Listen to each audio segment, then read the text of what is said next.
Pessoal, vamos à nossa videoaula.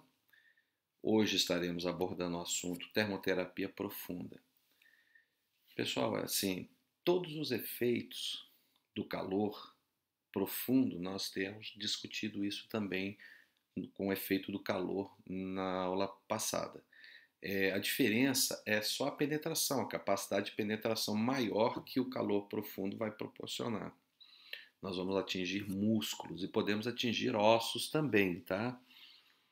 Então, nós vamos ter que ter muito cuidado em relação a isso, tá? Então, alguns slides são só para que você possa relembrar, mas já foi discutido anteriormente. Um desses efeitos das aulas anteriores que nós discutimos é o efeito do calor profundo. Metabolismo aumentado que nós temos no calor superficial, transpiração aumentada, que isso pode acontecer no calor superficial também, aumento linear da tensão de oxigênio, nós já discutimos isso anteriormente. Então, tudo que você está vendo aqui também pode acontecer com calor superficial, tá? Com exceção da localização. O superficial é mais a título de pele e alguns músculos superficiais, enquanto que o calor profundo atinge músculos profundos e até ossos, tá? Então, com calma, você vai dando uma lida nessa parte inicial, tá? A indicação é a mesma indicação para calor superficial, não muda. Basta que você tenha alguns cuidados em relação a isso aí. Vamos relembrar que a inflamação é contraindicada. Então, vamos diferenciar artrose de artrite, por exemplo, que é o primeiro item desse slide. A artrose, ela é uma condição crônica, é um desgaste progressivo da articulação. Então, o calor, ele tem um efeito para a liberação de cápsula, mas na artrite é uma fase aguda. Então, quando o paciente está em crise de artrite, ele está numa inflamação aguda. O calor é contraindicado na artrite. Fique atento a isso aí, tá? Assim como as outras alterações que nós vimos no calor superficial também, tá? Indicação para inflamação na fase subaguda e crônica, condições dolorosas e tal, né? As contraindicações se aplicam as mesmas, mais algumas novas. Por exemplo, síntese metálica, pacientes com fixação interna, por exemplo, uso de marca-passo, útero gravídico, globo ocular, hemorragia, sangramentos, né? Essas condições, porque o calor é profundo, esse calor ele tem uma capacidade de penetração maior, tá? E vamos tomar cuidado com esses pontos também. O resto se aplica ao mesmo, né? Aí nós vamos separar por técnicas, né? Por aparelhos, aí vamos abordar melhor quando nós formos falar aparelho por aparelho, tá? A diatemia por ondas curtas, ultrassom, são aparelhos com capacidade de penetração muito profundas.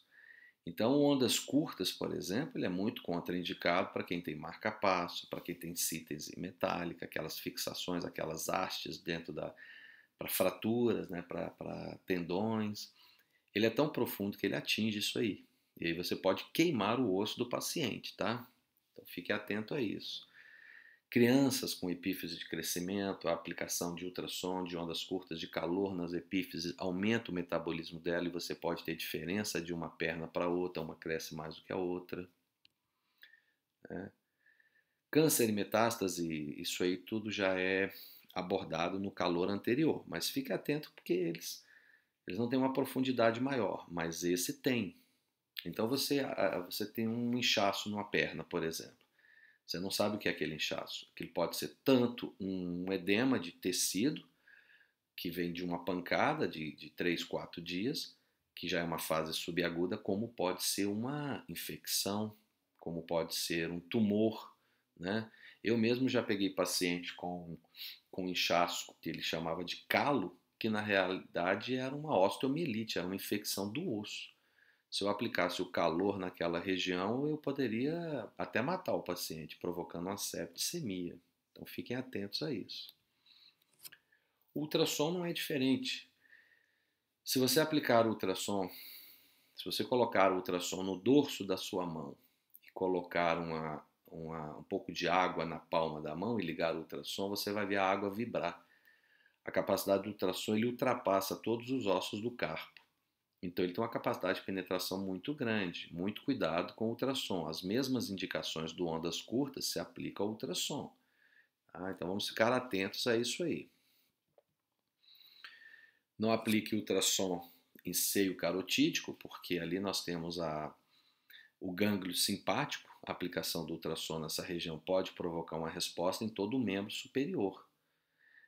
Nós podemos ter ali também arritmias, né? Nós vamos ter alterações da frequência cardíaca, né? Da pressão arterial, você pode causar uma série de alterações sistêmicas, tá?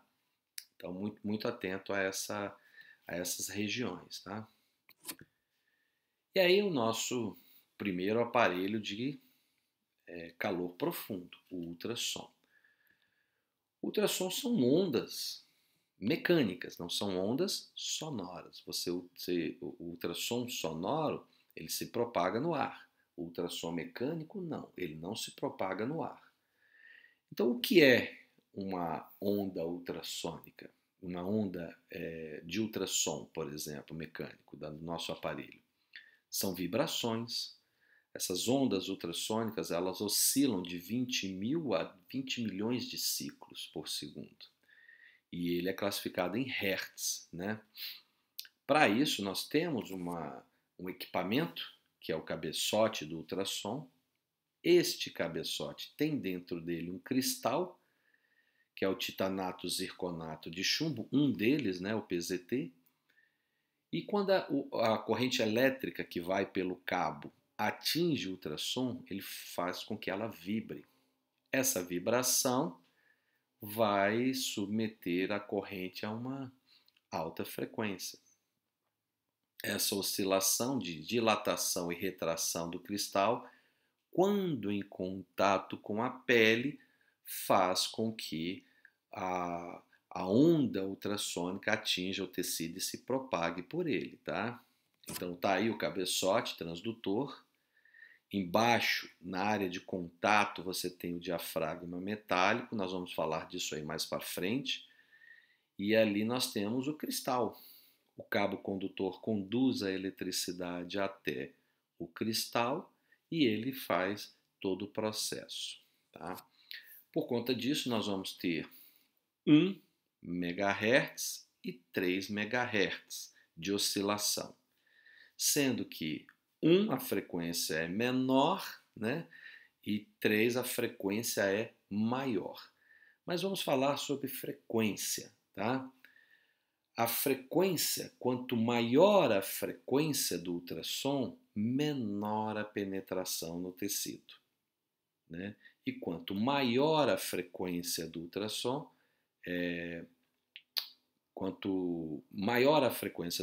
vou repetir, menor a penetração. Quanto menor a frequência, maior a penetração. Olha lá no gráfico embaixo.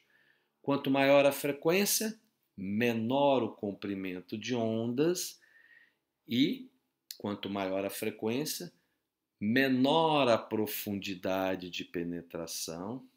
Quanto maior a frequência, maior a temperatura na pele. E quanto maior a frequência, maior a taxa de absorção do ultrassom. Isso se deve ao fato de que as ondas se chocam umas contra as outras. Tá? Então, vamos revisar. Se eu quero atingir tecidos profundos, 1 MHz. Se eu quero atingir tecidos mais superficiais, 3 MHz. A absorção ela também é diferente de acordo com tecidos. Então, a onda ultrassônica ela vai passando por tecidos. Começou pela derme, epiderme, tecido adiposo. No tecido adiposo ele já começa a perder força. Atinge o músculo, vai perdendo força. Atinge o sangue, vai perdendo força. Então, a absorção, ela é maior quando a frequência é maior. A absorção, ela é menor quando a frequência é menor, tá? O ultrassom ele pode funcionar no ciclo contínuo, que é o que você viu lá em cima, o primeiro gráfico contínuo, ou pulsado. O contínuo não tem interrupção. Isso faz com que o tecido aqueça. O pulsado não. O pulsado tem interrupção, fazendo com que o tecido não aqueça. Isso pode nos dar aí a possibilidade de usar ultrassom também na fase aguda da lesão, ok? Vamos encerrar por aqui e vou começar um segundo vídeo a partir deste.